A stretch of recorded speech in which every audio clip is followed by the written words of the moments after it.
Hey everyone, it's Kia Cartwright with Cartwright Realty, and I'm here today with Kathy. Hi, I'm Kathy DeLeo with DeLeo Design and Staging. Thank you for having me.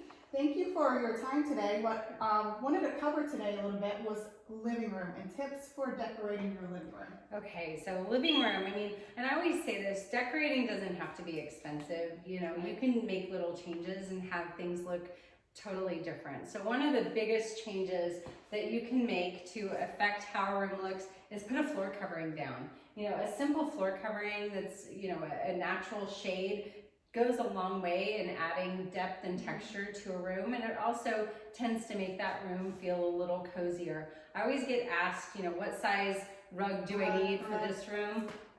A normal sized rug for a living room would be an 8 by 10, and you always want to make sure that at least the front feet on a sofa are on the rug, and that the feet of the chair are on the rug. If that's not going to be accomplished, you really should look into getting a bigger rug, like an 11 by 14 size. But you can start with an 8 by 10, and if you have the space, I would say just go ahead and move up to an 11 by 14.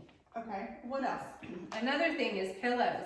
So the bigger the pillows are, the better they look. So, you know, we want to make sure that they're like 20 by 20 and no smaller. And I love pillows by a certain company that has a barn in their name. And I like those because you can switch out the covers on them, and they have an insert. Yeah, so you can change them for the holidays, and you can wash the covers if they get dirty. So, you know, I always like the ones that have the cover and the inserts that are sold separately. But even going to Home Goods and getting like larger pillows is totally acceptable. Now, I don't know about you, but I have some friends who love to like change the pillows as the seasons go. So there's Easter pillows, and then there's 4th of July pillows, and then there's, you know, all these different as we have holidays. So. Oh yeah, I have pillows for everything, and they're all in bins, and the next season comes and I switch the pillows out, and it's just an easy way to, you know, change the look of your house. And if you like a lot of different colors, you know, and you can't use all of those colors at once, it's also a good way, if you have a neutral rug and pretty neutral furniture, to change the color pop in your living room, you know, as you get bored with the color that's in there currently. So yeah. Another thing that you can do is create ambient lighting. So in this particular home, it's probably a bad example because they have some beautiful windows all throughout the back of the house here, and so they're getting a lot of natural light. But in a home that didn't have the wall of windows like this one, you know, having just like a floor lamp over here or a sofa table with a lamp behind the sofa, that adds a lot of character to a room. There's nothing harsher than having the can lights and an overhead light on in a room, and it always kind of makes it feel harsh and very bright. The ambient light will give that same effect of having enough light to see and read and, you know, have a conversation with somebody, but it's a little softer and has a little more characteristic. Right. Interesting. Now, how about if you have a little bit of like darker furniture? I know a lot of us have this, you know, kind of from the 2007, 6, 8. So how can we make this work in a brighter room? The darker furniture, you can always make this work by the lighter floor covering. Lighter floor coverings really are a good contrast with the darker furniture. And then of course, you know, choosing a pillow that has a lighter color, like this blue one here, you know, your eye will kind of go to the color in the pillow rather than focusing on the darkness of the furniture.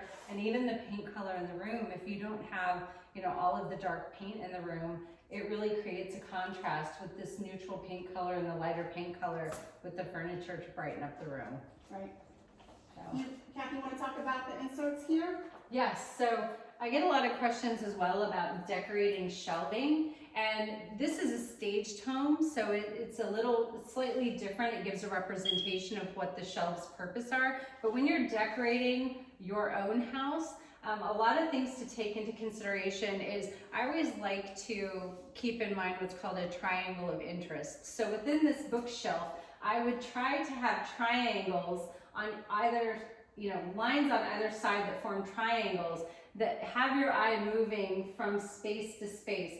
So for instance, you know, we have the vase here, a vase here, and a vase over here. That's what I would call a triangle of interest. And when you start decorating your shelves, I don't just go to the store and buy a bunch of stuff and then shove them in the shelves. I usually think of how many shelves I have to decorate, and I choose, with this one in particular, I would probably choose 3 themes.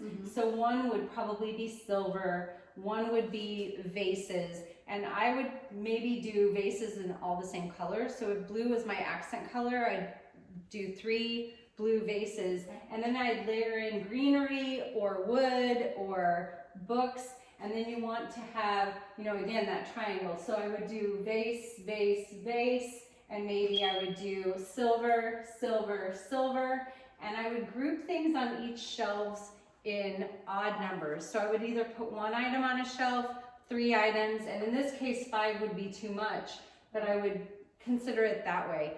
I would also make sure that I took up the space in each shelf to make sure that it was to scale with the size of the opening. So if you'll notice up here, we've got a larger vase and a larger opening, whereas down below we have the smaller silver star in the smaller opening. But those are just some tips to really make your shelves look nice.